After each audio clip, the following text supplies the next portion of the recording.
Hello YouTube, I am Matt. Welcome to another episode of A Feather and Inkwell. Welcome YouTube, this is Matt. This is another Feather and Inkwell fountain pen review. And today we are reviewing Tristar Studio and custom pens that you will find at pen shows. They're one of several vendors of custom made pens. They are artisanally made, they're handmade pens, so they don't all look the same. In fact, even two of the same model will not look anywhere near the same. So this is the pen in question today. It is called the Destruction of Pompei, supposed to represent volcano lava flow, and this is a beautiful example of such. So to start with, this has a medium stainless steel nib in it, which I'll get to here in a minute. It is a plated nib, so it's going to be colored. Let's start off with some basic measurements. Weighing at only 20 grams. 20 grams capped. Uncapped, 12 grams. It is postable. So, uncapped and unposted, it is 5.5 inches. Now, as you could see here, it's approximately 5 3/4 to about 6 inches, really roughly, as you could see by the lines in this video.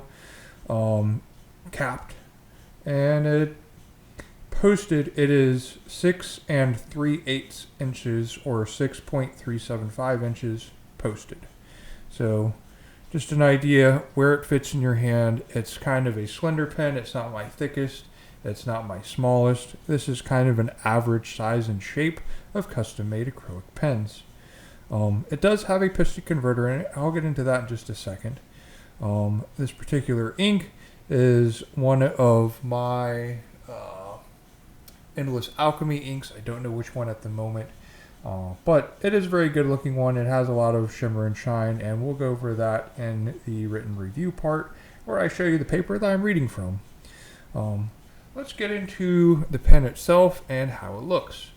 So I'm going to pull it off of the viewpoint here, and I'm going to replace it with the nib side up so you can appreciate it just a little bit more.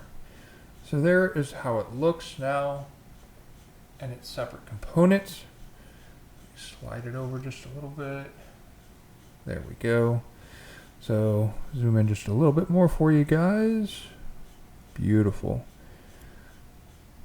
Now, right there, you could see it does have some basic inscription on it. It has their Tristar logo. It's just out of focus today, but the lighting's been a little bit off here lately. You could see more of the colors in this pen as I kind of rotate it around. So you could see it is not one color. It is a really nice swirl of colors. And from the other point, I'll roll it around so you can see the grip, which is a little bit more consistent. It's all that nice bright orange, but it does have some good depth to it. That is a plastic feed, a number 6 medium nib, and the color on that, in case the color is not coming in that clear, is actually a rather bright orange, kind of like the grip section. You can see it does have that grip ring right there between the grip and the body of the pen. Those threads are really soft to have your hand against. You really won't feel them. A light step up to a tapering down body, and this whole body unscrews as you would expect, and many pens are like, and I will demonstrate that here in a second. It's separate components.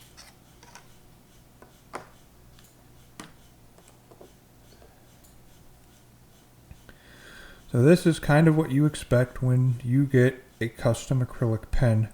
Most of them you can eyedropper, although I wouldn't necessarily recommend filling up an entire body of custom-made acrylic.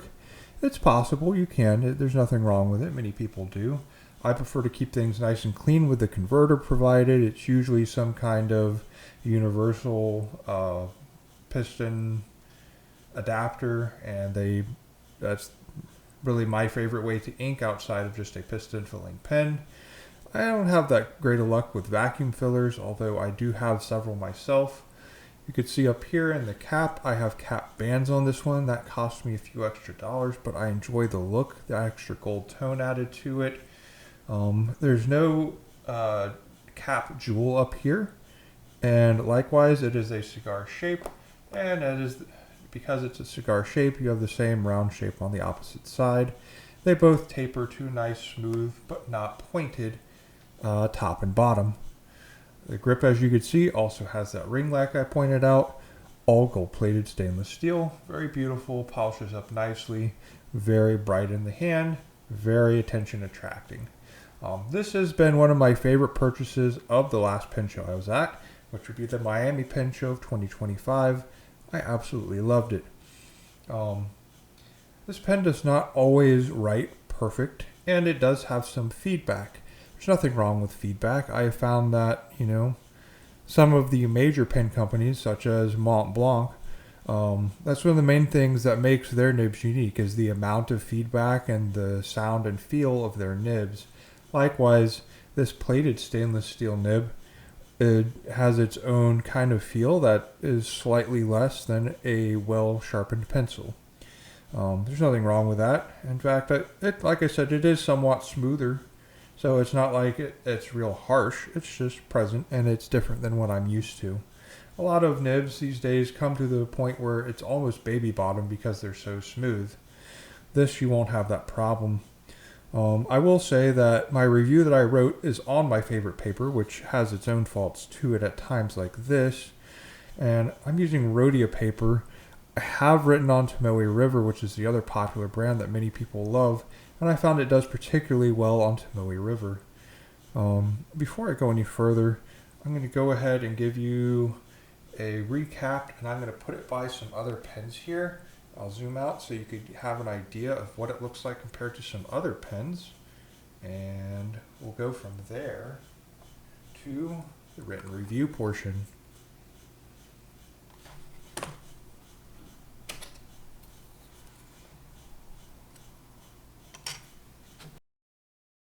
So up here in the top right is the pen in question here. We have The Destruction of Pompei by Tristar Studio.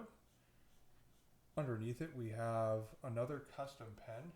This is less of a cigar shape. It has a nice flat end, and it is from the recently moved, Tropical Paradise, I believe is what they're called. Tropical Paradise Studios. They make a number of desk ornaments, pens, and they offer a lot of glitter and turning supplies. So if you ever want to start making pens, they're actually a fantastic company. They're getting resituated. I believe it's in Ohio now. So sadly, it's a loss for Florida because they will no longer be visiting the Florida show from what I could see. But they are still in business, and they have some upper priced offerings, including some diamond cast pens, so they definitely have the market there. A little bit closer in size, length, girth, all that is the Junlei 630 with a number 6 nib in it.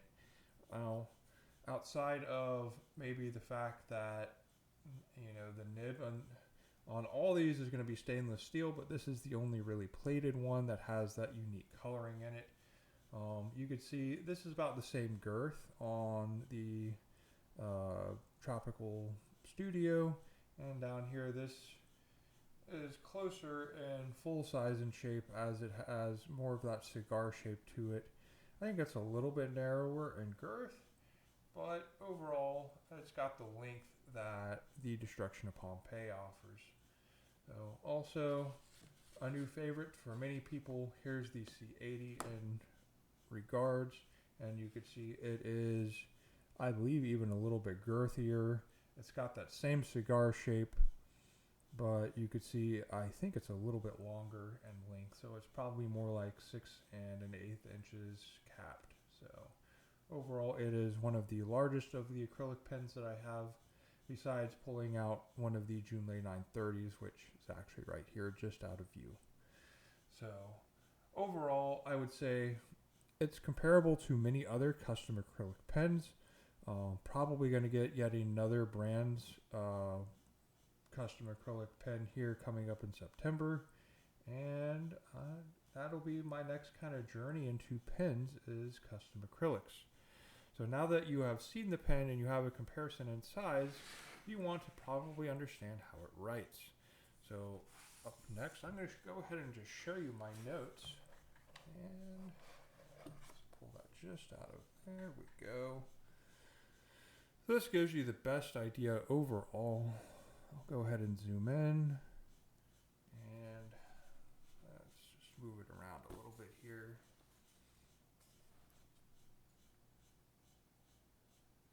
Get things a little bit better in. There we go. Alright, so what does this look like? It writes fairly well. On this particular paper, I felt like it was a little bit grainy, a little bit rough, and sometimes a little bit dry. This is also after a week after I let it sit. I'd used about half of its ink supply. On the top half, it wrote a lot better. I was also writing on Tomoe River instead of my Rhodia that I love so much. Maybe it just likes the thinner paper that doesn't absorb as much, it's a little bit slicker. This has a little bit more texture to it. It's a little bit thicker, so it kind of goes pretty quick. I consider this to be fairly dry writing.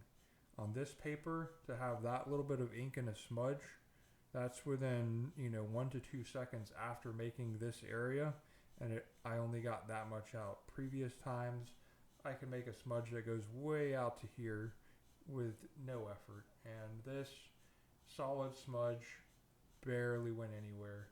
So as you could see, the line width, it's a medium as you would expect. It's highly stable. It's really not going anywhere. You're not going to get any line variation out of it. That's not the point of this. The point is that you have a nice lightweight acrylic body that does write, and you could probably even put this on nice 20-pound paper, just like your normal copy paper, because it is so dry writing. That would be the advantage to having a dry writing pen, is being able to write on normal paper. So overall, right now this is one of my favorite purchases from the show. I have some others that I will review here in just a little bit, and will be posted within probably the next week. Meanwhile, you have this for today, and let me just kind of zoom out, give you an overstretching idea of how this wrote.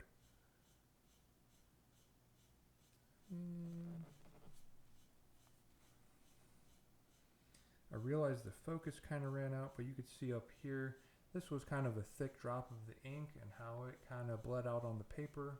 And you can see this is really shiny, like glittery ink once the light hits it good. So it paired really well with that pen. I enjoyed it, and it does put out plenty of glitter as you write, so it's not the world's worst nib. I've had nibs that barely put out glitter when I'm using one of the most glitter-filled inks I've ever had. So that was kind of pointless. So this being a medium and putting out glitter and still being able to write on 20-pound paper is absolutely amazing. If you have it, Tomoe River does really great with this pen or similar pens. If you're a Rhodia person, it may feel a little bit drier. So really it just depends on what paper you like to write with on a daily basis. In the meantime, tell me folks if you've bought any custom acrylic pens at a show. What was your brand that you liked? What ink did you pair with it? What paper do you write on with it? What's been your experience? Have a nice day.